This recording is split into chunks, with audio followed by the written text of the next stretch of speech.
Astaghfirullah. Assalamualaikum warahmatullahi wabarakatuh.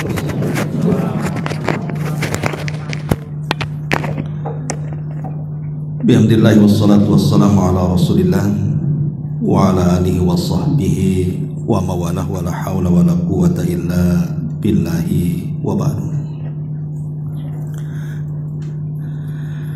Alhamdulillah, di siang ini kita bisa berkumpul kembali untuk berthalabul ilmi,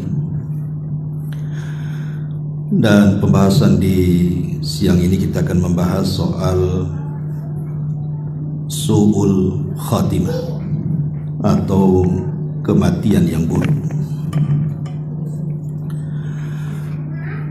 Ma'asyiral muslimin wal muslimat, ibu bapak yang dimuliakan Allah Subhanahu wa taala, arti daripada su'ul khatimah secara global adalah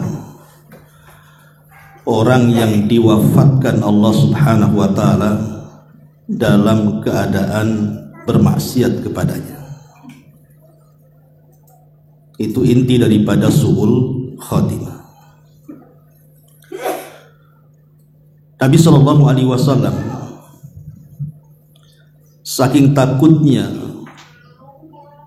terhadap su'ul khatimah ini sampai mengajarkan sebuah doa yang itu senantiasa kita baca dalam setiap sholat kita, di mana Nabi SAW mengajarkan 4 perlindungan sebelum kita salam setelah tasyahud akhir. Nah, salah satu yang diajarkan Nabi SAW adalah berlindung dari fitnah al-mamat, fitnah kematian.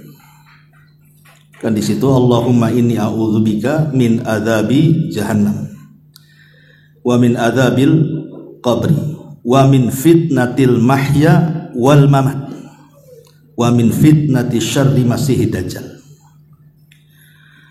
Nah, di sini ada kalimat dari fitnah kehidupan dan fitnah kematian. Para ulama mengatakan maksudnya fitnah kematian di sini supaya kita tidak terjerumus kepada kematian yang buruk. Artinya su'ul khatimah. Bahkan Ummu Salamah radhiyallahu anha bertanya kepada Nabi SAW ketika Nabi terus mengulang-ulang kalimat ya muqallibal qulub tsabbit qalbi ala ta'atik. Wahai zat yang membolak-balikan hati, tetapkan hatiku di atas ketaatan kepadamu. Ini dibaca Rasul dalam salatnya. Sehingga saking seringnya Rasul membaca doa ini dalam salatnya, Ummu Salamah bertanya, kenapa anda terus membaca doa ini? Maka Nabi SAW mengatakan, ya Ummu Salamah, sesungguhnya hati manusia itu berada dalam genggaman Allah. Allah bisa saja membolak-balikan sesuai dengan kehendaknya. Karena betapa banyak orang-orang yang awalnya istiqomah akhirnya pula futur. Dan itu banyak sekali. Nanti saya kisahkan beberapa kisah dari zaman dulu sampai di zaman Nabi, sampai kisah-kisah nyata. Bagaimana kisah-kisah ini menginspirasi kita akan takutnya su'ul khatimah ini. Ma'asyiral muslimin yang dimuliakan Allah Subhanahu wa taala. Dahulu di zaman Nabi SAW, hadis ini dikeluarkan Imam Bukhari dalam kitab Al-Jihad. Jadi dalam sebuah peperangan, dan riwayat perang Uhud, dan kita tahu perang Uhud ini perang kekalahan kaum muslimin. Di Badar kaum muslimin menang, di Uhud pula kalah. Jadi dalam perang Uhud ini ada seorang sahabat yang dikenal oleh sahabat-sahabat yang lainnya kayaknya susah seperti dia, karena dia banyak membunuh musuhnya dengan tombaknya. Akhirnya kemudian Allah takdirkan dia pun meninggal. Kemudian dibicarakan soal meninggalnya ini oleh para sahabat tadi, bahwa tidak ada orang yang semisal dia dalam pertempuran, bahwa dia akan mati syahid dan dia di sorga. Tapi Nabi SAW mengatakan kepada para sahabat, man arada an yanzura ila ahlin nar falyanzur ila hada. Apa kata Nabi? Siapa di antara kalian yang ingin melihat orang yang termasuk penduduk neraka, lihat orang itu. Sahabat kaget, bagaimana Rasul bisa mengatakan orang itu dari penduduk neraka, padahal ketika bertempur berperang banyak musuh dibunuh dia, akhirnya dia mati. Jadi penasaranlah para sahabat ini, akhirnya coba meneliti kematiannya. Rupanya kematiannya ketika dadanya tertusuk tombak, dia tidak tahan dengan tombak itu. Akhirnya kemudian dia paksakan tombak itu dimasukkan lebih dalam ke dalam perutnya, akhirnya meninggal. Berarti dia bukan mati syahid tapi mati bunuh diri. Harusnya kan dicabut tombaknya, ini malah dimasukkan lagi supaya cepat mati. Disinilah hadis Nabi SAW mengatakan, terkadang ada seorang hamba jarak dia dengan neraka itu tinggal jarak dia dengan sorga itu tinggal 1 hasta, tetapi dia melakukan amalan ahli nar, penduduk neraka. Akhirnya dia dibelokkan jalannya, yang tadinya harus masuk sorga dimasukkan pula ke neraka. Ma'asyiral muslimin wal muslimat rahimani wa rahimakumullah. Lihat bagaimana ngerinya kematian su'ul khatimah ini. Padahal orang yang berjihad ini sudah meninggalkan keluarganya, meninggalkan hartanya, dia pun mempertaruhkan jiwanya. Yang harusnya dia masuk sorga, masuk neraka pula dia.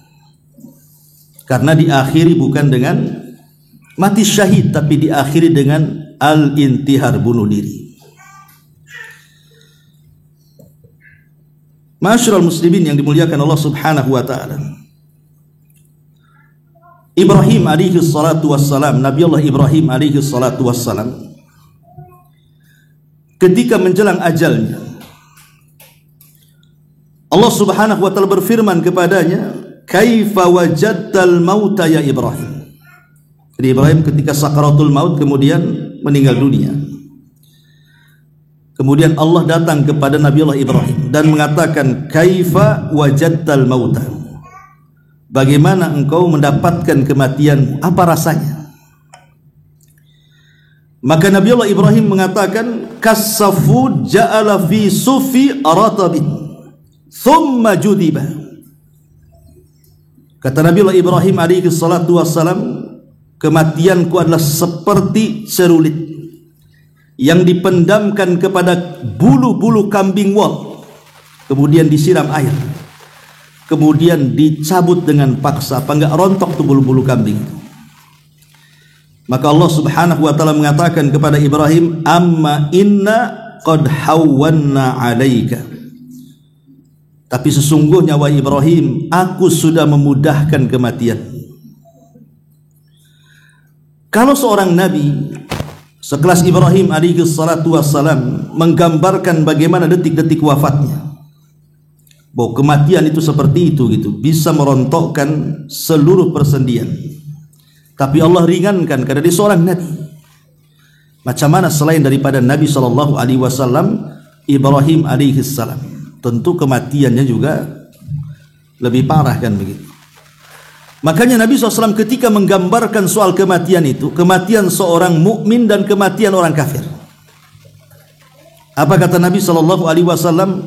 Adapun kematian seorang mukmin itu seperti tetesan terakhir air yang keluar dari mulut teko. Artinya berjalan dengan pelan tetapi pasti, ruh itu akan keluar. Tetapi kematian seorang kafir, kata Rasul, seperti tadi yang digambarkan Nabi Ibrahim, seperti pisau berbentuk cerulit dipendamkan ke bulu-bulu kambing wol, kemudian bulu disiram, kemudian dicabut dengan cara paksa, akhirnya merontokkan kulit-kulitnya, merontokkan seluruh persendiannya, dan dia pun kesakitan yang luar biasa. Kalau kita tahu bahwa hakikat kematian seperti itu, berarti inilah hakikat kematian su'ul khatimah. Hakikat kematian su'ul khatimah. Ma'asyiral muslimin wal muslimat rahimani wa rahimakumullah. Abu Darda radhiyallahu anhu kan seorang sahabat. Abu Darda seorang sahabat Nabi SAW yang ketika Rasul hijrah dipersaudarakan dengan Salman Al-Farisi. Abu Darda ini ketika menjelang wafatnya, kemudian ditanya kepadanya, karena dia menangis masalahnya. Saat detik wafatnya itu menangis. Dikatakan kepada Abu Darda, bukankah engkau adalah sahabat Nabi SAW? Artinya apa yang harus ditangisi? Engkau ini sahabat Nabi, tidak perlu risau lagi gitu ya. Tetapi Abu Darda radhiyallahu an mengatakan, aku menangis karena aku takut Allah mengakhiri hidupku dengan su'ul khatimah. Itu sekelas Abu Darda tuh, yang merupakan sahabat Nabi SAW saja takut kalau kematiannya itu diakhiri dengan kematian yang buruk. Harusnya ini yang ada pada diri kita, bukan sekelas Abu Darda. Dia seorang sahabat Rasul yang sudah dijamin masuk surga kan. Makanya Sufyan Ats-Tsauri rahimahullahu taala juga sama, seorang tabi'in. Ketika detik-detik wafatnya dikatakan kepada Sufyan, ya Aba Abdillah, ini kunyah daripada beliau, amin kathratiz dzunub, apakah engkau menangis karena banyak dosa? Maka Sufyan Ats-Tsauri mengatakan, la, bukan itu. Walakin akhafu an uslabal iman qablal mauti. Aku menangis bukan karena aku takut banyak dosa, bukan. Tapi aku menangis kalau seandainya saat dicabut nyawaku, hilanglah iman pada dadaku, katanya. Artinya kalau sudah itu kan su'ul khatimah jadinya. Lah, inilah kisah-kisah ya ulama-ulama salaf kan, ataupun para sahabat Nabi SAW yang takut dengan kematian yang buruk itu. Karena kematian yang buruk itu sudah menentukan apa yang akan terjadi setelah kematian, baik dalam alam barzah ataupun setelah masuk ke alam akhirat. Sudah dipastikan pasti suram semuanya. Baik, kita akan sedikit menjelaskan tentang beberapa alamat dulu, alamat-alamat tentang su'ul khatimah. Kemudian yang kedua kita bicara tentang sebab-sebab su'ul khatimah, dan yang terakhir kita bicara soal kisah-kisah su'ul khatimah. Inilah pembahasan kita, 3 poin ini. Mudah-mudahan cukup waktunya. Yang pertama, di antara sebab-sebab orang itu mati di atas mati yang buruk adalah fasadul akidati, rusak akidahnya. Orang yang rusak akidahnya, maka kalau seandainya dia mati dan belum memperbaiki akidahnya, berarti mati di atas su'ul khatimah. Mati di atas su'ul khatimah. Dahulu ada seorang alim namanya Imran ibn Khittan. Imran ibn Khittan ini seorang ahli hadis di zamannya. Satu dunia belajar sama dia. Saking cerdasnya Imran ibn Khittan ini. Jadi Imran ibn Khittan ini seorang ahli sunnah, akidahnya lurus. Entah kenapa dia tertarik dengan anak gadis, dan anak gadis ini putri daripada pamannya dan terkenal kecantikannya. Tiba-tiba dia tertarik hendak menikahinya. Masalahnya keluarga si gadis itu akidahnya rusak, berakidah nawasib atau dikenal dengan khawarij, yang Rasul katakan kilabu ahli nar, anjing-anjingnya neraka. Itulah orang-orang khawarij. Kawan-kawan Imran ibn Khittan ini menasihati, jangan kau menikah dengan gadis itu. Itu satu keluarga akidahnya rusak. Tapi dengan pedeknya Imran bin Khittan ini mengatakan, tidak ada masalah, saya nikah dulu dengan gadis itu dan saya akan perbaiki keluarganya, saya akan ajak mereka ke pemahaman yang benar ahli sunnah wal jamaah. Itu kata dia. Akhirnya karena dia ngotot, menikah pula dia dengan gadis pujaannya itu. Harusnya kan setelah dia menikah, dia mentarbiyah istrinya, mentarbiyah keluarganya. Yang tadinya khawarij harusnya kan ditarik kepada ahli sunnah wal jamaah. Tapi belakangan bukan dia yang narik, dia pula yang ketarik. Harusnya kan dia narik, dia yang ketarik, dia jadi khawarij jadinya. Sampai akhir hayatnya dia tidak bertobat kepada Allah Azza wa Jalla. Su'ul khatimah. Ini kan akidah yang buruk, ini bahaya. Ya. Ini yang pertama, singkat-singkat saja. Kemudian yang kedua, al-israr 'alal ma'asi. Al-israr 'alal ma'asi. Sebab yang kedua adalah dia tidak mau bertobat dari kemaksiatannya, bahkan senang dengan maksiatnya. Kan ada orang-orang yang suka dan hobi bermaksiat itu, seperti orang yang hobi berzina terus, hobi minum khamar, hobi judi, ya judi saja, walaupun uangnya sudah habis pun judi saja dia, entah gimana caranya. Hobi gibah, ya gibah saja. Dan begitu seterusnya. Ada orang-orang yang hobi-hobi maksiat itu tidak mau berhenti. Maka orang yang hobi maksiat ini hati-hati, karena kematian seseorang itu tidak ada yang tahu kan. Makanya Allah mengatakan, wa ma tadri nafsum madza taksibu ghadan wa ma tadri nafsun bi ayyi ardin tamut. Seseorang itu tidak tahu mati kapan dia, di mana dia matinya, tidak tahu. Apalagi di zaman sekarang, kematian mendadak ini kan banyak. Tahu-tahu sedang tidur datang tsunami, sedang tidur datang gempa, sedang tidur datang banjir, sedang naik motor di jalan tenang-tenang ditabrak orang atau nabrak orang kan gitu. Mati dia. Dan banyak kematian mendadak. Bas kecelakaan mati banyak di situ. Lah kalau sudah tahu kita ini kematian mendadak ini mudah menghampiri kita, maka harusnya orang-orang yang hobi dengan maksiat itu mengambillah ibrah dan pelajaran. Jangan-jangan pula dia menimpa aku. Sampai ada satu kisah seorang syekh bercerita. Jadi ada kuli panggul di pasar. Jadi kerjanya itu ya disuruh-suruh orang manggul kan gitu. Dan dia punya tenaga yang luar biasa. Kalau orang itu mungkin 1 karung 2 karung dia bisa. Datang waktu sholat. Ketika datang waktu solat itu selalu diingatkan, wahai fulan sholli jama'atan, solatlah berjamaah. Nanti habis solat kan bisa kerja lagi. Dia pun enggan mengatakan, urusan apa engkau dengan aku, katanya. Ini urusanku, urus dirimu. Jadi dia menolak nasihat, suruh solat tak mau solat. Ingat bahwa Allah itu yuhmil wala yumhil. Artinya Allah itu terkadang membiarkan orang seperti itu sampai pada waktunya akan datang azabnya. Jadi satu hari, kata saya bercerita, dia sedang ada proyek mengangkat beberapa barang. Ketika dia mengangkat beberapa barang, beberapa karung itu, Allah takdirkan rupanya ada bekas kulit pisang di bawah. Diinjak pula lah kulit pisang itu. Taulah kulit pisang itu licin. Akhirnya dia jatuh.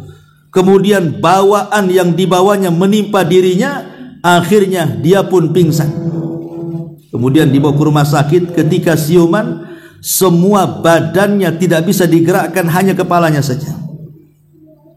Kemudian ditanya orang ini, wahai fulan, sekarang kondisimu seperti ini, kira-kira kalau engkau punya cita-cita, apa yang engkau cita-citakan, katanya. Baru dia teringat dengan orang yang setiap hari menasihati dia, suruh sholat jamaah. Dia mengatakan, atamanna an usalli jama'atan. Sekarang aku tidak ada cita-cita lain, aku hanya ingin sholat jamaah, katanya. Coba, waktu sehat tak mau sholat, sudah tak gerak kecuali kepala, mau sholat pula dia. Itu kadang-kadang orang seperti itu. Kadang-kadang keinginan ibadah itu setelah Allah berikan ujian, akhirnya sesaat kemudian dia meninggal dunia.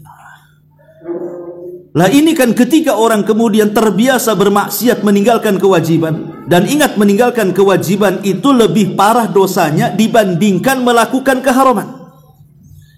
Maknanya seperti ini, kalau kita berzina, kalau kita berjudi, kalau kita berghibah, kalau kita minum khamr, itu lebih ringan dosanya dibandingkan kita meninggalkan sholat.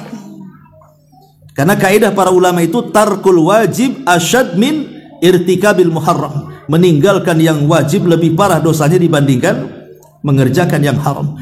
Karena kalau orang berzina, tahu dia dosa berzina, ya tidak kafir.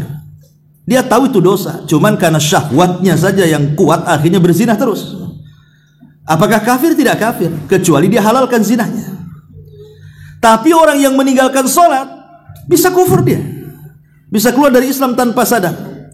Karena Nabi SAW mengatakan perbedaan kita dengan orang kafir itu di sholat. Faman tarakaha faqad kafar. Siapapun yang meninggalkan sholat, maka dipastikan dia bisa kafir. Makanya Ibnu Taimiyah, Syekhul Islam Ibnu Taimiyah rahimahullah sampai mengatakan, man tarakas salata jumlatan faqad kafar. Siapa yang meninggalkan salat secara jumlah, artinya banyak meninggalkan dibandingkan melakukannya, sepakat konsensus para ulama kafir, keluar dari Islam. Enggak ada perselisihan ulama. Jadi kalau orang lebih banyak meninggalkan salat dibandingkan melakukannya, orang ini sudah kafir. Yang jadi khilaf ulama itu kalau yang meninggalkan sekali-kali. Dia sholat terus, tapi sekali-kali kadang-kadang meninggalkan karena malas. Ini yang jadi perselisihan ulama, apakah dia keluar Islam atau tidak. Tapi kalau dia meninggalkan sholat lebih banyak dibandingkan melakukannya, jelas dia kufur. Kalau dia mati, su'ul khatimah. Ini harus dipahami, ma'asyiral muslimin wal muslimat rahimani wa rahimakumullah. Ini yang kedua. Kemudian yang ketiga, al-iqbal ala dunya wal insirafu anil akhirah. Terlampau mengejar dunia dan berpaling dari akhirat. Terlampau mengejar dunia dan berpaling dari akhirat. Sekarang apa yang dikejar di dunia itu sebenarnya sih? Hakikat dunia itu kan at-tajmi' wa tafriq. Kita kumpul sudah banyak, kita pula tinggalkan dunia itu. Itu hakikat dunia kan seperti itu. Kita kumpulkan dari muda, kita cari uang, akhirnya bisa beli tanah, bisa beli rumah, bisa beli kendaraan, uangnya pun bermiliar-miliar terkadang di ATM dia. Kalau seandainya dia mau duduk beribadah, uang itu tidak akan habis 7 turunan sebenarnya. Tapi terkadang namanya dunia itu kan menjadikan tulul amal. Terkadang lupa diri, terkadang usia yang harusnya istirahat beribadah 60 ataupun di atas 60 tahun, padahal dia sudah kaya itu, makin sibuk dengan dunia. Kan lihat orang seperti itu kan. Orang-orang yang sudah sukses di usia tua, bukannya istirahat itu malah mengembangkan usahanya, malah dikembangkan lagi usahanya. Di tempat sana, di tempat si daerah sana, akhirnya disibukkan di masa tuanya bukan beribadah, masih ngitung saja kekayaan dia. Jama'a malan wa addada yahsabu anna malahu akhlada. Ketika dia terus menghitung usahanya, akhirnya dia mengira dia akan kekal tidak mati di dunia itu. Kan ada orang seperti itu. Ketika sudah kaya, belum lagi disedekahkan hartanya, keburu mati dia. Makanya ulama mengatakan haqiqatul mal at-tajmi' wa tafriq. Hakikat harta itu kita kumpul, habis itu kita tinggalkan. Kemana harta ini? Ya jadi menjadi warisan ahli warisnya lah jadinya kan. Yang enak ahli warisnya. Dia mendapatkan harta itu dengan cara halal.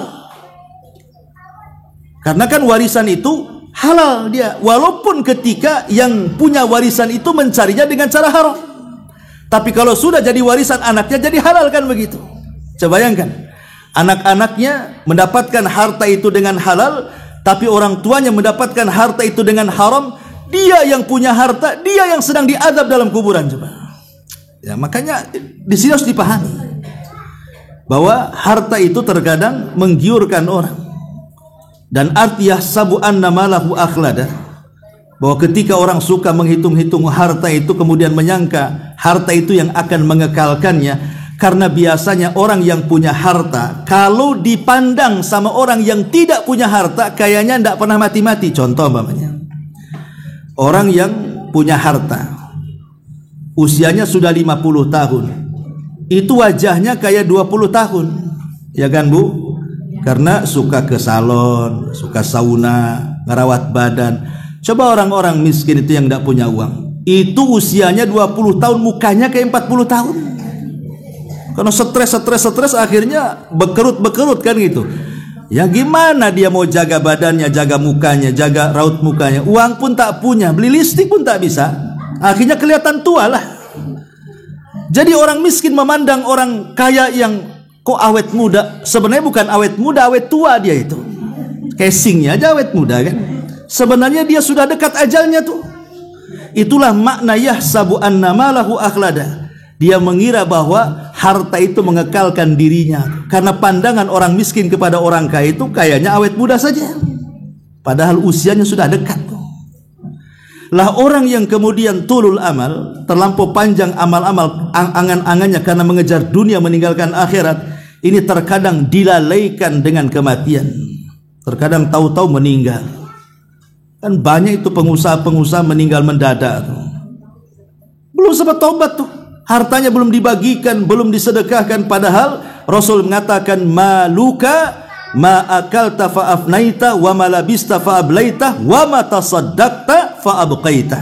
Hartamu yang kau makan habis, yang kau pakai usang, yang kau sedekahkan itulah yang akan membawa ke kuburan. Ini yang ketiga. Kemudian yang keempat, menyebabkan sul khatimah adalah mulazamatu rufaqai ghaira mutadayyinin. Berkawan dengan orang-orang yang tidak punya agama. Berkawan dengan kawan-kawan yang jelek, yang jahat, yang buruk akhlaknya. Dahulu di zaman Rasul ada orang musyrik namanya Uqbah bin Abi Mu'aid. Orang musyrik, dia terkenal ahli syair. Uqbah bin Abi Mu'aid ini, ketika Nabi SAW baru saja diutus menjadi nabi, Nabi SAW suka membacakan Al-Quran. Dan kita tahu bahwa Al-Quran ini diturunkan ketika orang Arab di atas puncak-puncaknya berbangga dengan bahasa. Banyak pujangga-pujangga muncul di zaman itu. Quran turun di situ untuk mematahkan para syu'ara ahli syair, bahwa bahasa Quran itu lebih tinggi dibandingkan para penyair. Ya. Jadi ketika Rasul membacakan Quran, ini Uqbah bin Abi Mu'aid, karena seorang penyair, dia suka, disangkanya Rasul itu sedang menyair padahal sedang baca Quran tuh. Karena tata bahasa yang tidak bisa dirangkai siapapun, ya itu wahyu dari Allah. Lama-lama senanglah Uqbah ini bin Abi Mu'aid kepada Nabi. Akhirnya jadi gandrung gitu ya, jadi idolanya. Sampai satu hari, namanya idola, tapi dia tidak mau masuk Islam, cuma suka aja dengan Nabi. Kalau dia baca wahyu suka, tapi tidak mau masuk Islam juga. Lah satu hari dia ingin menjamu Nabi, makan di rumahnya. Ya namanya mau ngundang idolanya, ngundang artisnya lah kalau di zaman sekarang kan. Ya tentu kan makanan pun tidak sembarang kan, pasti akan masak makanan yang enak, minuman yang lezat kan itu. Ini yang diundang idolanya. Datang Rasul ke rumahnya. Sesampainya Rasul datang di rumah Uqbah bin Abi Mu'aid, tidak ada satu makanan pun yang dimakan Nabi. Ya tentu aib lah kan, kita sudah ngundang kok tidak mau makan pula, ini tamu ini cemana nih. Jadi nggak enak dia, nggak enak hati. Kemudian Uqbah bertanya, wahai Muhammad, kenapa kau tak mau makan? Maka Rasul mengatakan, sebenarnya bukan tak mau makan, masalahnya engkau itu di atas kesyirikan. Karena kan makanan pokok di zaman itu kan kambing, ya kan? Di zaman itu kambing itu jadi makanan pokok penduduk Mekah. Kalau penduduk Madinah kan kurma. Makanya kenapa kambing di Mekah itu diberkahi dan kurma di Madinah itu diberkahi. Beda kalau kambing sama air zam-zam, itu kan berkat doa Nabi Ibrahim, makanya jadi berkah. Kapan itu? Ketika Nabi Ibrahim bertandang ke rumah Ismail, istri keduanya. Karena istri pertamanya kan diceraikan karena buruk akhlaknya.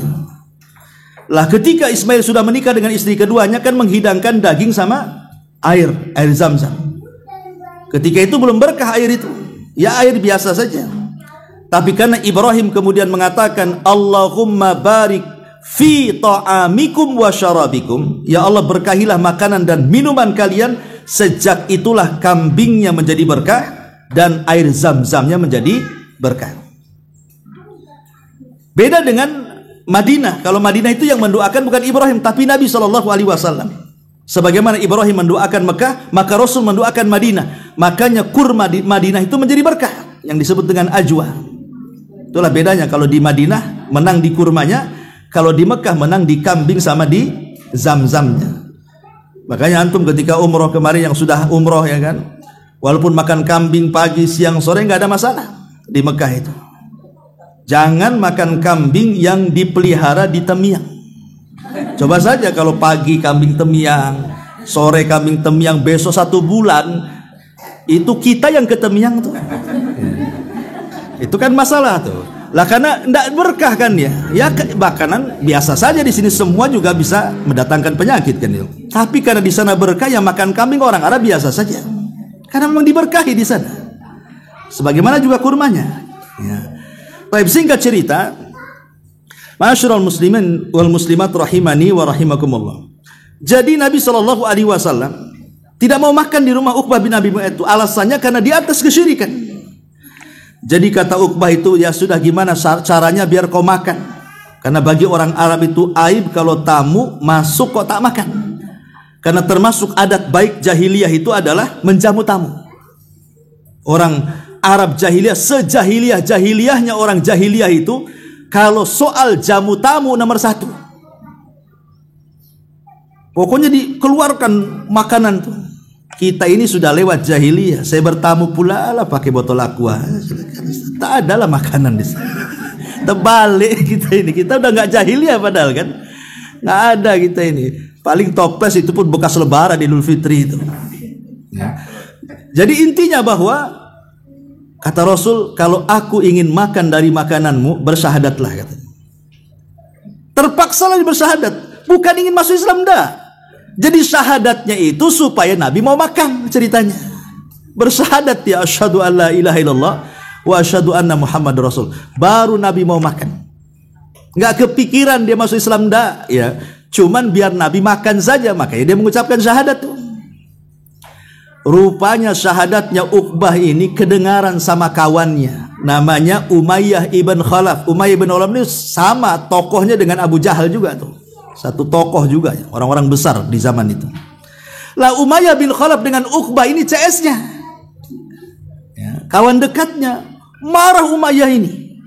Didatangilah Uqbah ini dan mengatakan, ya Uqbah, aku dengar engkau sudah kesurupan dengan agama Muhammad ya. Kata Uqbah, enggak katanya. Ya, tapi aku dengar engkau sudah bersyahadat. Kemudian dijelaskan baik-baik sama Uqbah ini. Wahai Umayyah, aku bersyahadat itu bukan karena aku masuk ke agama Muhammad. Tidak. Supaya dia mau makan di rumah, itu saja. Tapi Umayyah ini tidak percaya.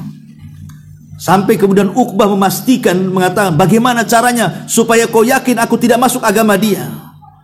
Kata Umayyah, pokoknya aku tidak akan mempercayai kamu sampai kau buktikan dengan cara apa? Hinakan Muhammad dengan caramu. Kalau aku tahu kau menghinakan dia dan aku melihat atau mendengar, baru aku yakin kau kawan dekatku, kata. Kalau tidak, jangan pernah berkawan lagi denganku, kata. Subhanallah. Padahal kan Uqbah ini sudah dapat hidayah, walaupun sebenarnya bukan ingin masuk Islam, tapi kan dengan mengucap 2 syahadat dohirnya kan masuk Islam.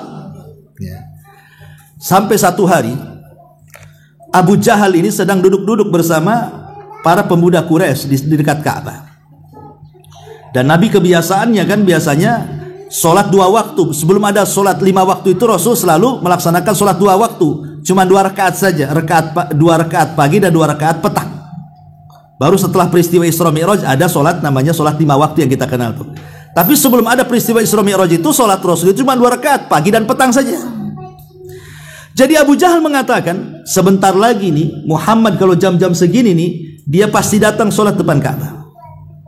Kemudian Abu Jahal mengatakan, man arada minkum an tadha'a salah jazuri fulanin falahu kada wa kada. Siapa di antara kalian yang ingin meletakkan salah jazur itu kotoran unta yang baru disembelih itu, yang masih berdarah-darah itu.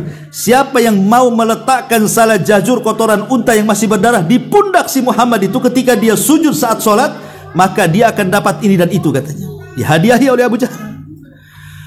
Uqbah ini kesempatan dia. Kenapa? Dia kan ingin membuktikan kepada Umayyah kawannya kalau dia masih setia kawan. Ini ada kesempatan menghina Nabi atas suruhan Abu Jahal. Ya kan? Langsung dia bangkit dan mengatakan apa? Saya, katanya, saya akan lakukan. Jadi lihat bagaimana perkawanan yang jahat ini. Dia melakukan itu karena apa? Ingin membuktikan perkawanan kan?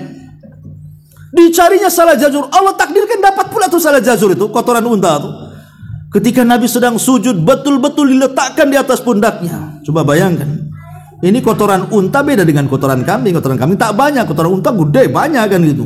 Sampai penuh punggung Rasul dengan kotoran unta. Datanglah Fatimah. Fatimah masih kecil ketika itu, belum balik, ya. Melihat ayahnya dihinakan, marah dia. Akhirnya dibersihkanlah, Rasul sedang sujud. Setelah kemudian bersih, Nabi SAW kemudian menyingkat sholatnya. Selepas salam, Fatimah langsung mengatakan, ya abi ud'u ila haula, ud'u ala haula, wahai abi, doakan keburukan bagi mereka, katanya. Masih kecil padahal ngomong begitu, ya. Doakan keburukan kepada mereka. Dan ini menunjukkan keberanian Fatimah, ya. Kata Nabi, baru kemudian Rasul mendoakan laknat kepada orang-orang yang di situ, termasuk Abu Jahal, termasuk Umayyah, termasuk juga Uqbah. Didoakan laknat sama Nabi. Subhanallah. Ketika terjadi perang Badar, semua yang didoakan laknat Rasul, semua dihinakan di perang Badar, mati semuanya, termasuk Uqbah. Dia tertangkap menjadi tawanan, kemudian disalib dan mati dalam tiang saliban, dan dialah orang yang pertama disalib dalam Islam karena menghina Nabi SAW. Uqbah bin Abi Mu'ayth mati di atas kekafiran.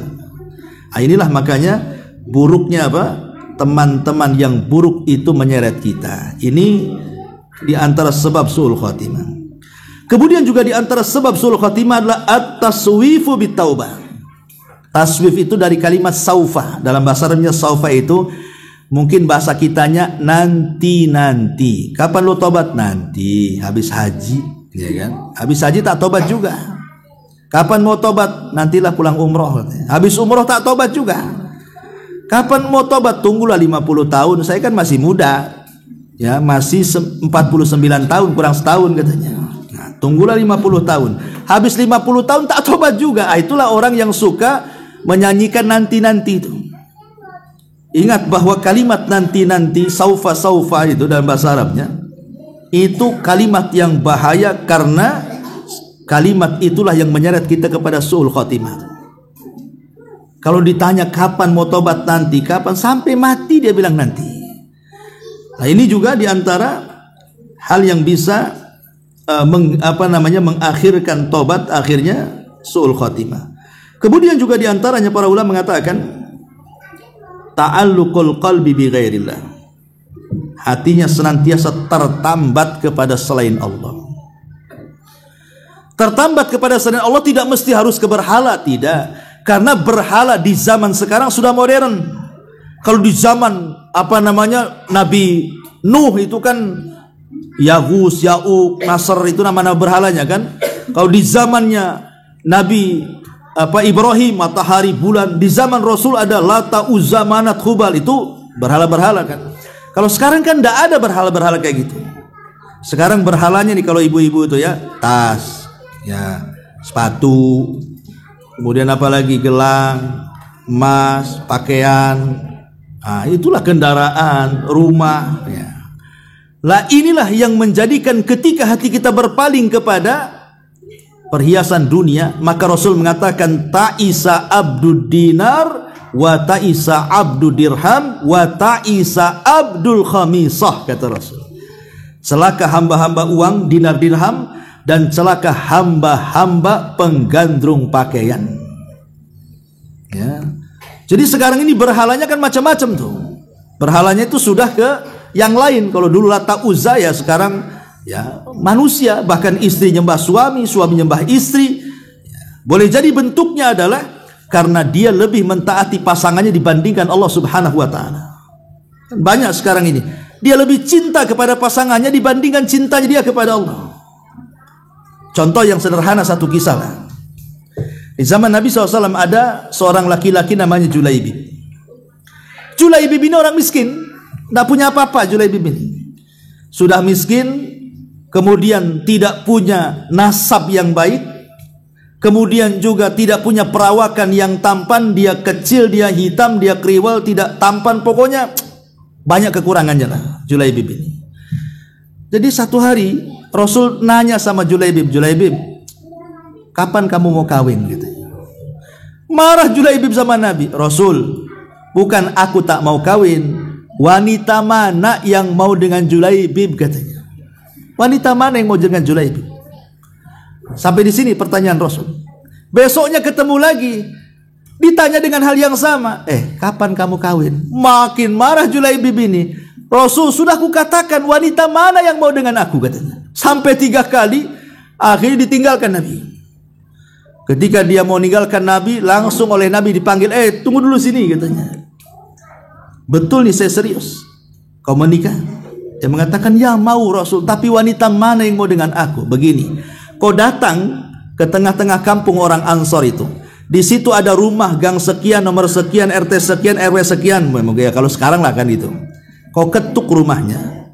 Nanti kalau sudah dibuka langsung ngomong, aku utusan Rasul, nikahkan putrimu denganku. Kan enak tuh. Rasul suruh ngomong itu. Berangkat Julaibib ini ke rumah yang dituju. Diketuklah rumah tuh. Akhirnya yang buka rupanya laki-laki. Kaget. Ngapain lo Julaibib di sini? Ya.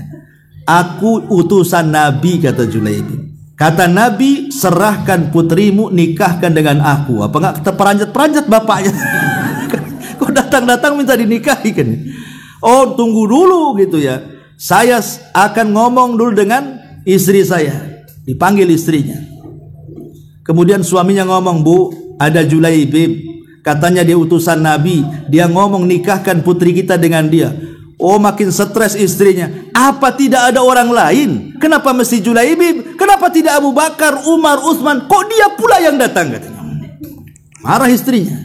Subhanallah, di luar prediksi orang tuanya, rupanya ada gadisnya mendengar di balik tembok tuh. Langsung keluar. Rupanya anak gadisnya ini adalah min ajmali fatati al-ansar, wanita paling cantik dari wanita-wanita Ansar. Dia mengatakan kepada kedua orang tuanya, atarudani rasulillah, kalian berani menolak utusan Rasul, nikahkan aku dengan dia, katanya. Wah, gini, enak ini ceritanya ya. Akhirnya ya gimana pula kan, Rasul yang memerintahkan.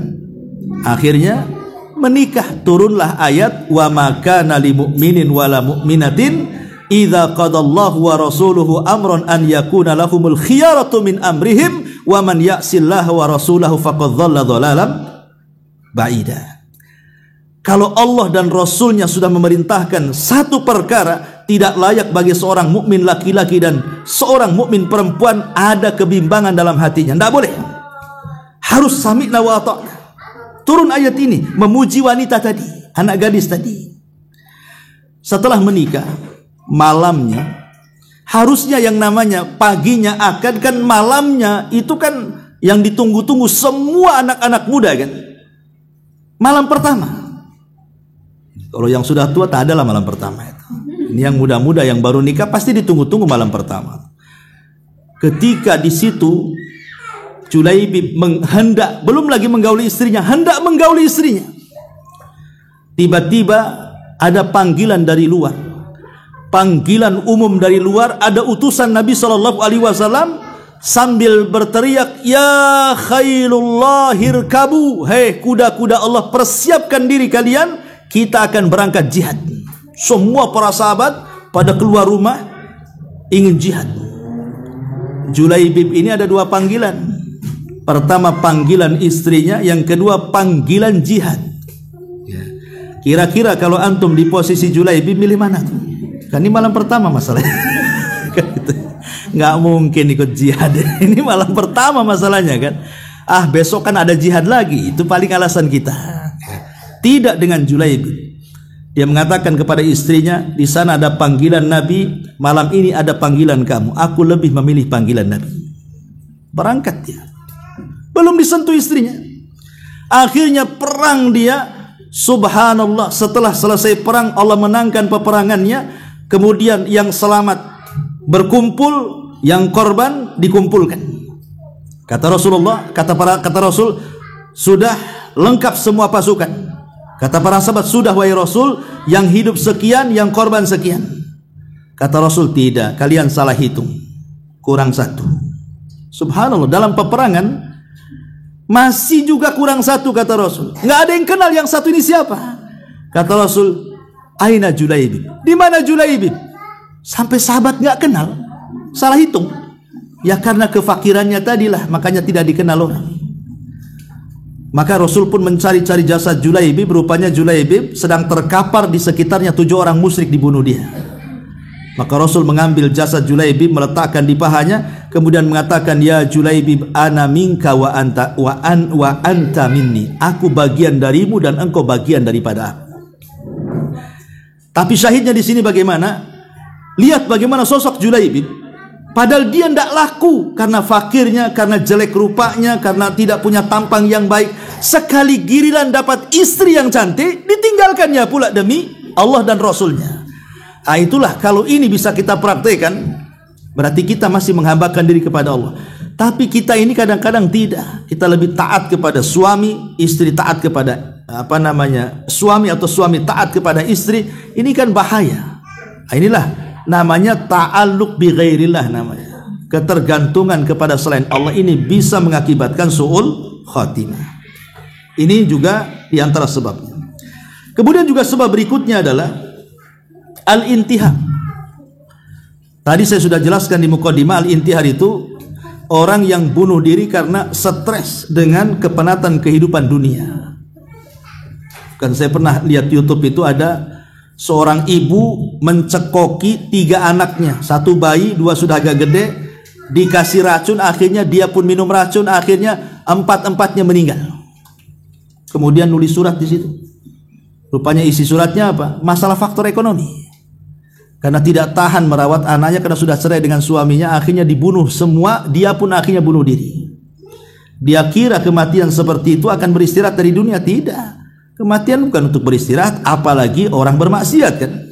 Ada pertanggungjawaban di sana. Nah, ini juga kadang-kadang orang bunuh diri ini kan karena kurang iman sebenarnya, kurang tawakal kan kepada Allah, akhirnya mengakhiri hidupnya seperti itu. Dan ini su'ul khatimah.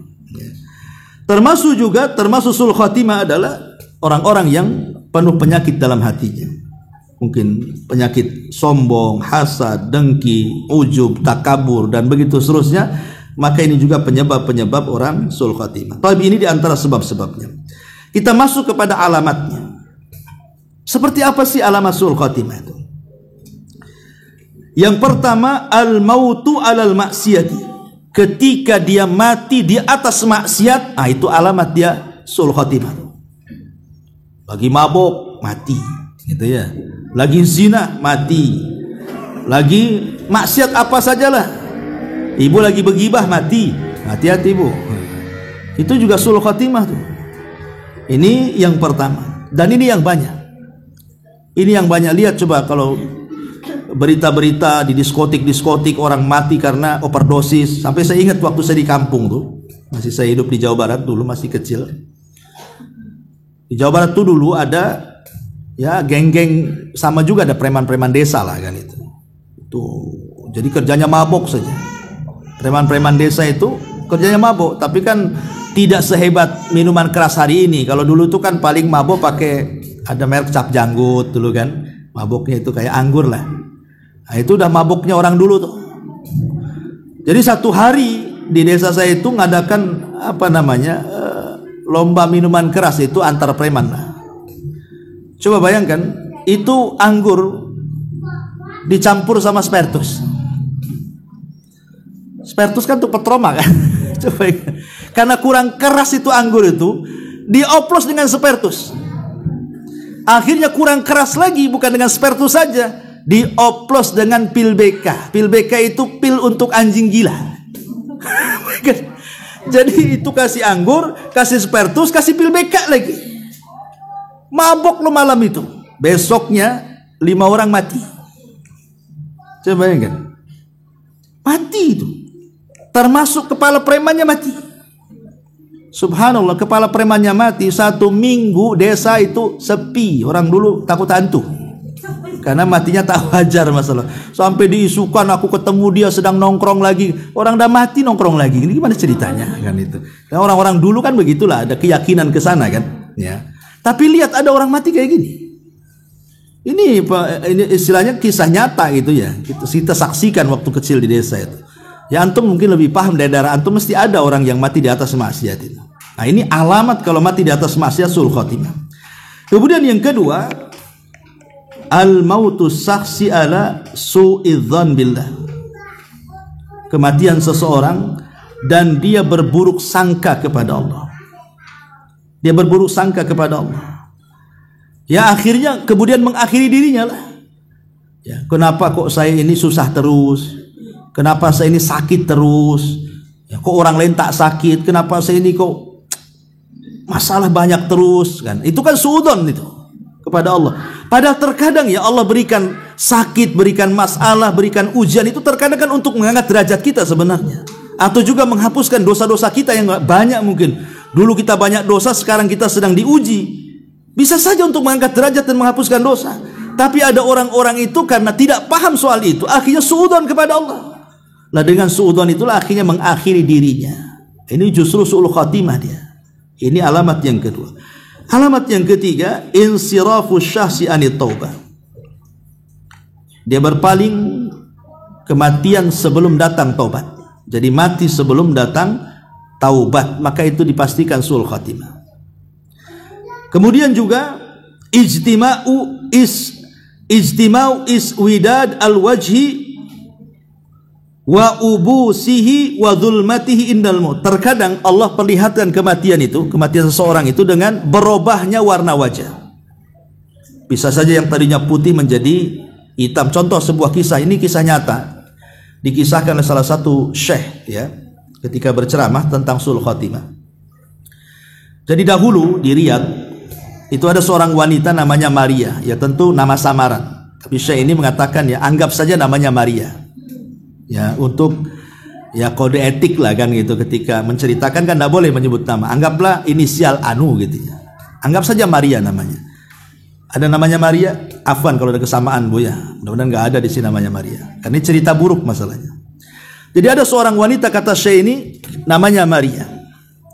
Sejak bangku kelas 1 SMA sampai kelas 3 SMA itu memang nakal sanakal-nakalnya si Maria ini.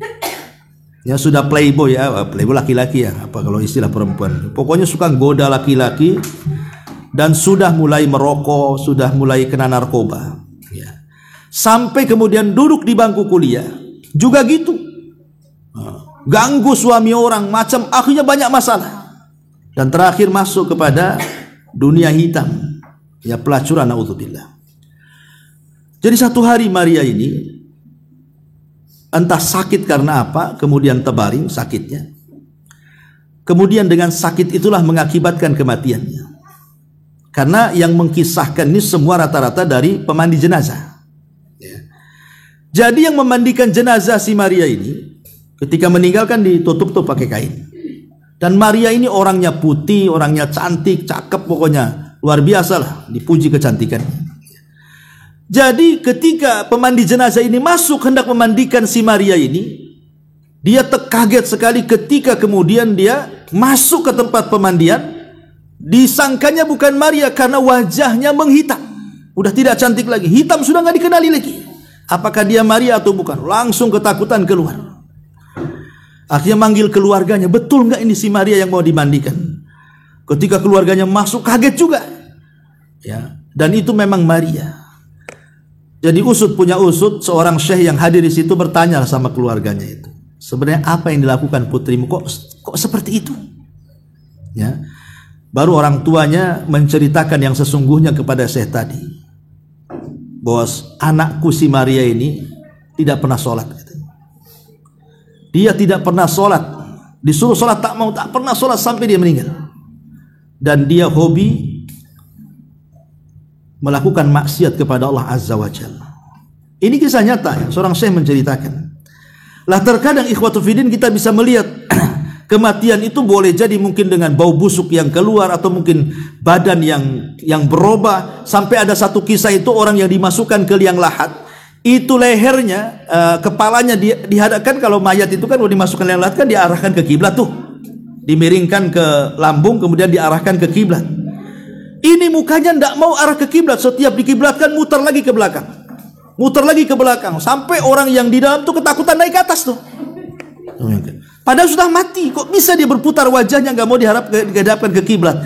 Rupanya setelah ditanya keluarganya, karena semenjak dia hidup dia tidak pernah sholat sehingga tidak mau diarahkan ke kiblat saat kematiannya tuh. Itu sul khotimah namanya, ya. Jadi ini juga salah satu bentuk perubahan fisik saat meninggal. Kemudian juga rafdhu syahsi an yantika syahadatan. Terkadang saat detik-detik kematian ada orang kalau ditalkin dengan 2 kalimat syahadat itu atau dengan kalimat syahadat la ilaha illallah itu tak mau. Dan itu banyak diceritakan. Ya, bahkan Imam Ibnul Qayyim itu banyak menceritakan kisah-kisah di zamannya. Bagaimana kematian sul khatimah itu. Sampai dia menceritakan tentang orang yang hobi main catur. Di zaman Ibnul Qayyim sudah ada orang main catur itu. Hobi main catur. Ya, mungkin ingatlah dulu antum yang di desa-desa, yang hidup desa sekarang udah jadi orang kota, orang Batam ya. Mungkin dulu kan permainan macam-macam, ada karambol, ada catur. Tuh kalau sudah karambol, catur itu udah lupa waktu kan. Ya. Sudah senang ya senang kalau ada yang main gaple, main remi, main apalah orang-orang dulu itu. Itu kalau ada orang main catur itu main saja. Datang waktu sholat gak peduli, main lagi. Itulah keseharian dia. Sampai pada waktunya datang penyakit dan sakitnya mengantarkan dia kepada kematiannya. Lah Imam Ibnul Qayyim menceritakan orang ini. Apa kata Imam Ibnul Qayyim? Ketika detik-detik wafatnya tuh didatangkan ulama untuk mentalkin supaya dia mengucap kalimat la ilaha illallah. Qul ya gulam la ilaha illallah. Katakan wahai fulan kalimat la ilaha illallah. Tapi tidak ada yang keluar dari lisannya kecuali kalimat-kalimat satur itu.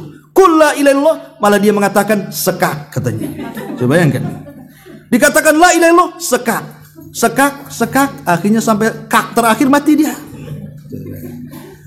Coba orang itu kan, kata para ulama, ada istilah orang pikun itu kebiasaannya itu dibawa kepada sebelum pikunnya.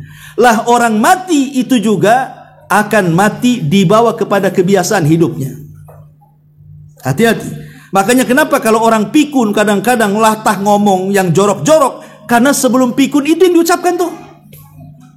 Saya pernah mendengar itu ada orang kaget itu yang keluar itu yang jorok-jorok yang keluar itu. Tahap yang disebutkan. Padahal dalam Islam kan banyak zikir-zikir kan bisa lah dibiasakan kalau kepleset astagfirullah atau alhamdulillah. Ya enggak lah. Astagfirullah atau subhanallah. Kan bisa saja kan kita biasakan kalau kepleset kan. Ada orang kalau kepleset itu kagetnya ngomongnya lain itu. Ya. Kalau kepleset itu yang dibilang apa? Jangkrik umpamanya kan. Kok jangkrik boleh. Apalah kan. Nah, itu kan nggak bagus sih, kan banyak bahasa-bahasa. Lah orang seperti ini kalau pikun itu yang diucap tuh. Coba saja kalau orang pikun tuh ngomongnya jorok itu karena sebelum pikunnya itu diucap. Lah orang meninggal juga sama kata ulama. Orang meninggal itu disesuaikan dengan kebiasaan hidupnya tuh. Kalau hidupnya di atas maksiat maka meninggalnya di atas maksiat. Kalau hidupnya di atas ketaatan ya meninggalnya juga di atas ketaatan. Makanya Allah mengatakan fa amman a'ta wattaqa wa saddaqa bil husna fasanuyassiruhu lil yusra wa amman bakhila wastaghna wa kadzdzaba bil husna fasanuyassiruhu lil usra. Di sini ada dua kalimat fasanuyassiru lil yusra dan fasanuyassiru lil usra. Apa maknanya? Maknanya fasanuyassiruhu kami akan mudahkan sebagaimana dia sudah mudah. Maksudnya begini, dia sudah mudah sholat 5 waktu, pasti akan dimudahkan untuk sholat sunnah siang. Kalau sudah dimudahkan sholat sunnah siang, pasti akan dimudahkan sholat sunnah malam. Orang itu kan bertahap kebiasaan kan. Orang kalau sudah terbiasa puasa Senin, puasa Ayyamul Bid, dia akan meningkat kepada puasa Kamis, Senin. Kalau sudah Senin Kamis biasa, sudah terbiasa, pasti akan meningkat kepada puasa Daud. Kan begitu orang itu, disesuaikan dengan kebiasaannya. Jadi ibadah itu melahirkan ibadah yang lain. Jadi kalau dia sudah mudah sholat wajib, kemudian beralih kepada sholat sunnah di siang hari, kemudian sholat sunnah di malam hari, Allah mudahkan terus sampai Allah akhiri seperti hidupnya. Jadi dimudahkan ibadah sehingga diakhiri dengan ibadah. Lah sebagaimana ibadah melahirkan ibadah yang lain, maksiat juga sama melahirkan maksiat yang lain. Contoh, orang kalau punya hutang. Nanti bulan depan Pak saya bayar. Oke, sudah bulan depan ditagih, pasti dia akan mulainya kan satu, tidak bayar hutang itu sudah zalim.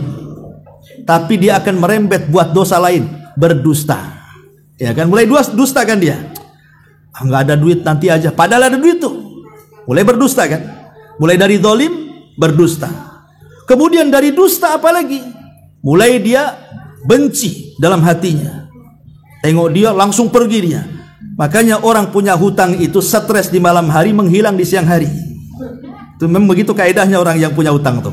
Malam stres, siang hilang. Ya dicari-cari orang lah, debt collector nyari dia hilang kan gitu ya. Makanya jangan punya hutang, stres hidupnya. Ya, intinya bahwa maksiat juga melahirkan maksiat yang lain. Ketika maksiat melahirkan satu maksiat melahirkan satu maksiat, akhirnya Allah tutup dengan maksiat yang terakhir. Itulah makna fasanu yassiru lil usra. Makanya ada orang-orang itu yang dipersulit membaca kalimat la ilaha illallah saat kematiannya. Bahkan ini kisah nyata. Ada seorang syekh juga bercerita. Jadi kejadiannya di Arab Saudi juga. Jadi ada anak muda suka berzina. Ya, jadi walaupun orang sana pun ya tidak semua orang Arab bagus. Ada juga yang keturunan Abu Jahal kan gitu ya. Tidak semua seperti akhlaknya Abu Bakar. Ada juga yang jahat-jahat. Ya, mereka juga ada yang berzina juga. Naudzubillah. Tapi kan tidak seperti kita. Jelas-jelas ada lokalisasinya, ada offline-nya, ada online-nya, macam-macam lah istilah kita ini. Di sana itu kan terbatas tempat maksiatnya. Tapi Syekh ini bercerita ada anak muda berzina dengan banyak wanita dan dia hafal namanya. Jadi setiap dia berzina dengan si anu dicatat namanya. Berzina si anu dicatat. Sampai entah berapa ratus dia berzina itu karena dia kaya. Sampai Allah takdirkan dia sakit, dengan sakitnya itulah dia akhirnya terakhir hidupnya. Sebab sakitnya mengakhiri hidupnya. Karena dia orang kaya, jadi keluarganya mendatangkan syekh, maksudnya supaya ditalkin dengan kalimat la ilaha illallah. Tapi setiap ditalkin kul ya fulan la ilaha illallah, katakan wahai fulan la ilallah, yang disebut bukan la ilallah tapi wanita yang pernah dizinahinya. Disebut satu-satu, dia hafal pula tuh. Sampai yang terakhir wanita yang dizinahinya baru dia mati. Auzubillah, coba ada kematian kayak gitu. Terbongkar aibnya dan diakhiri kematiannya bukan dengan tauhid tetapi dengan menyebut wanita-wanita yang pernah dizinahinya. Ini sul khotimah namanya. Nauzubillah. Baik, kemudian juga di antara tanda-tanda sul khotimah adalah tahawun asy-syakhsi fi ada'il faraid wal wajibat. Ketika seseorang meremehkan hal-hal yang wajib, ya, enggak mau sholat, enggak mau puasa, udah kayak tak mau haji dan begitu seterusnya, kemudian dia meninggal dunia dan tidak dikenal melaksanakan kewajiban-kewajiban itu, maka dipastikan dia su'ul khatimah. Ini juga termasuk juga karahiyatu saksi lil mauti inda ihtidar. Ada orang yang tidak mau mati saat sakaratul maut. Dengan cara apa? Boleh jadi mungkin Allah buat dia koma berbulan-bulan tak mati-mati. Lah orang yang seperti ini sebenarnya masuk pada sabda Rasul, wa man kariha liqa Allah karihallahu liqa'ah. Siapa yang benci berjumpa dengan Allah, Allah benci berjumpa dengan dia. Tapi siapa yang cinta berjumpa dengan Allah, Allah cinta pula dengan dia. Apa maknanya? Orang kalau selama di dunia dia investasikan kehidupannya untuk akhirat. Entah dia sedekah untuk membangun rumah, entah banyak tasbih untuk menanam tanaman di sorga, ya. Entah ibadah apa sajalah, intinya dia ingin bangun semua kekayaannya di sorga.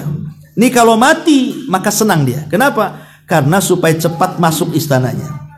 Tapi kalau seandainya ketika hidup itu tidak ada yang diinvestasikan di akhirat, semua investasi di dunia, buat rumah, beli tanah, beli kendaraan, pokoknya tidak ada satu pun disedekahkan. Itu biasanya waktu mati tidak mau mati dia. Kenapa? Karena dia akan meninggalkan rumahnya, meninggalkan tanahnya, meninggalkan perhiasannya, meninggalkan tasnya, meninggalkan macam-macamnya kan. Inilah orang-orang yang sulit kematiannya, tidak mau mati, tapi tetap harus mati. Makanya di sini penting kita ini untuk bukan hanya sekedar membangun rumah di surga di dunia, tapi juga bangunlah rumah di akhirat. Termasuk juga tanda-tanda sul khatimah adalah banyaknya celaan kepada orang yang sudah meninggal. Dicela manusia bukan dipuji. Kan itu pernah terjadi di zaman Rasul, ada dua jenazah. Ya. Yang pertama jenazah ini manusia memujinya. Yang kedua jenazah ini manusia mencacinya. Maka dua-duanya Rasul mengatakan wajabat katanya. Sahabat bertanya, apa makna wajabat ya Rasulullah? Maka Rasul mengatakan, adapun jenazah yang pertama dipuji banyak manusia, wajabat lahul jannah, maka dipastikan masuk surga. Adapun jenazah yang kedua dicaci maki orang ini, wajabat lahun nar, maka dipastikan dia masuk neraka. Ya, ya. Makanya jadi orang baik. Kalau orang baik itu pasti akan dikenang kebaikannya. Ya, tapi biasanya orang baik itu tak tak lama itu hidupnya, cepat mati biasanya. Makanya ada orang, iyalah memang orang baik itu cepat mati, itu usianya baru 30 baik kali orang yang mati. Itu si Anu udah 70 tahun kurang ngajar nggak mati-mati kan. Karena ada orang bahasa masyarakat kan kayak gitu deh. Ya, intinya bahwa kalau dia mati banyak yang puji, maksudnya positif ya pujiannya. Dipuji karena mungkin dia ahli sholat, ahli sedekah, pokoknya adalah yang dipuji dari ibadahnya, maka Rasul mengatakan wajabat lahul jannah. Tapi kalau ada orang yang dicaci maki karena kejelekannya, mungkin di dunianya dia tukang maling, dia korupsi, dia apa, akhirnya semua orang mencaci gara-gara maksiatnya. Ini kata Rasul wajabat lahun nar, dipastikan dia masuk neraka. Oh, ini masih panjang pembahasannya tapi sudah 11.30 ya, ini duhur cepatnya. Saya kira tidak bisa kita lanjutkan. Kita buat tanya jawab saja, nanti tidak ada waktu untuk tanya jawab. Tapi materi sampai di sini saja. Silahkan kita buat tanya jawab. Silahkan ibu-ibu atau bapak-bapak yang bertanya.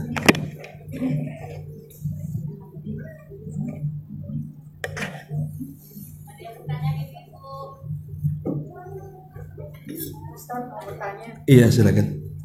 Saya pernah mendengar jika seseorang itu meminum khamar atau alkohol itu apa benar sholatnya atau ibadahnya tidak diterima selama 40 hari? Iya, alhamdulillah. Ada beberapa riwayat yang menjelaskan beberapa dosa yang kalau dilakukan itu sholatnya tidak akan diterima selama 40 hari. Salah satunya orang yang datang ke dukun contohnya. Datang ke dukun itu bukan untuk membenarkan, tidak, hanya bertanya. Umpamanya kita ini tukang ojek, tukang antar, taulah ada penumpang minta diantar ke dukun. Kemudian sambil nemeni orang yang diantar ke dukun, tukang ojek ini hanya nanya aja, kalau nasib saya gimana Pak Dukun. Dia sebenarnya nggak ada niat ke dukun, cuman karena ngantar orang sambil duduk nanya sekali. Oh, kata dukun begini, enggak yakin dia itu, cuman hanya iseng-iseng nanya. Kata Rasul, kalau dia bertanya walaupun tidak membenarkan, sholatnya 40 hari ditolak. Bagaimana kalau membenarkan? Bukan sholatnya lagi ditolak, keluar kau dari Islam, kata Rasul. Karena kau faqad bariya an syariati Muhammadin, dia telah berlepas dari syariat Muhammad. Yang jadi persoalan 40 hari ini maksudnya yang akan datang ataukah yang sudah dikerjakan? Nanti kan punya alasan orang. Kalau yang akan datang 40 hari tak diterima, bagus tak sholat aku? Nanti setelah 40 hari baru sholat. Pemahamannya kan itu. Bukan, pemahamannya adalah 40 hari yang sudah lewat. Yang sudah kita kerjakan 40 hari itulah ditolak pahalanya. Jadi lelah letih kita sholat, tahu-tahu nggak diterima. Lah salah satunya juga peminum khamar. Ya. Peminum khamar maksudnya yang sudah kecanduan, mudmin. Dalam bahasa Arab itu mudminul khamri. Mudmir itu artinya yang kecanduan, bukan yang sekali-kali dua kali, tidak. Memang dia kecanduan. Ya, maka sholatnya pun akan ditolak selama 40 hari. Jadi ini kan bahaya, ya, karena bagaimanapun khamr itu dikatakan oleh Rasul umul khaba'ith. Umul khaba'ith itu induk dari seluruh kerusakan. Sebab kalau sudah mabok bisa bunuh, sudah mabok bisa memperkosa, sudah mabok bisa mencaci maki. Orang mabok itu sumber kejahatan. Jadi semua kejahatan itu ada di khamr. Karena semua hal yang bisa dilakukan orang jahat bisa dilakukan karena dia mabuk. Tapi orang yang berzina belum tentu dia maling. Ya kan? Belum tentu dia maling, dia berzina karena dia habis syahwat. Tapi kalau minum khamr bisa berzina, bisa maling, bisa ini macam-macam tuh maksiatnya dilakukan. Namanya orang nggak sadar. Wallahu a'lam. Dah? Iya. Ada mentalkin itu, bismillahirrahmanirrahim. Lihat orangnya seperti apa yang kita talkinkan. Jangan sakit kepala antum talkin orang itu, nggak mau, masih lama matinya. Maksudnya yang sudah nampak naza gitu, yang udah nampak mungkin koma di rumah sakit. Dan lihat pergerakan lisan. Jadi pergerakan lisan dia dilihat. Jadi kalau kita ini talkinkan di telinga orang yang sakit, ingat ya, jangan terlampau cepat. Jangan juga terlampau keras, itu akan menyakiti orang yang ditalkin. Ya, perlahan lembut, kemudian didekatkan di telinganya. Coba eja satu-satu, la ilaha, sambil kita mengatakan la ilaha illallah itu, lihat ada gerakan nggak di lisannya. Kalau ada gerakan berarti kan dia ngikut. Kalau tidak ada gerakan berarti tidak ngikut. Kalau tidak ada gerakan, diam saja, cukup sekali saja ditalkin. Kalau terus-terusan akan menyakiti. Tapi kalau ada gerakan berarti dia mau ikut. Barulah kita boleh ulang 2 kali, 3 kali kan itu. Berarti dia mau mengikuti ucapan kita tuh. Dan subhanallah, ketika Rasul mengatakan lakinu mautakum bila ilaha illallah, talkinkan orang yang sedang sakaratul maut dengan kalimat la ilallah. Kata para ulama, tidak ada kalimat yang mampu diucapkan orang ketika sakaratul maut kecuali kalimat la ilaha illallah. Itu kalimat yang hanya satu-satunya kalimat bisa diucapkan orang itu. Makanya kita mentalkinkan itu. Cuman lihat gerakannya. Kalau ada gerakan, alhamdulillah lanjut. Tapi kalau tidak ada gerakan, tidak usah diulang. Memang dia tidak akan mengucapkan kalimat itu. Jadi hanya menyakiti saja kalau kita ngomong. Namanya orang sakit. Itu adabnya. Wallahu a'lam. Adapun tentang kalimat lakinu mautakum bi Yasin, kan ada hadis mengatakan talkinkan orang yang sedang sakarat maut dengan bacaan surah Yasin. Semua hadis-hadis tentang masalah surah Yasin yang dibaca ketika meninggal itu tidak ada yang sahih. Semua lemah. Cuman ulama mengatakan lau faradna, ada istilah ulama hadis itu lau faradna. Kalaulah seandainya kita anggap hadis itu sahih, seandainya anggap hadis itu, maksudnya apa gitu maksudnya? Dengan baca surah Yasin itu, apakah mentalkin supaya si sedang sakaratul maut itu mengikuti surah Yasin? Ya mustahil, la ilaha illallah aja nggak bisa, masa surah Yasin pula diikuti? Ya, maksudnya ketika dia membaca surah Yasin saat detik-detik sakarat itu untuk memudahkan ruhnya keluar. Itu maksudnya. Ya, supaya ruhnya mudah keluar. Ini pun kalau hadis ini dianggap sahih. Itu tujuannya membaca surah Yasin itu. Wallahu a'lam. Taib, sampai di sini kita tutup.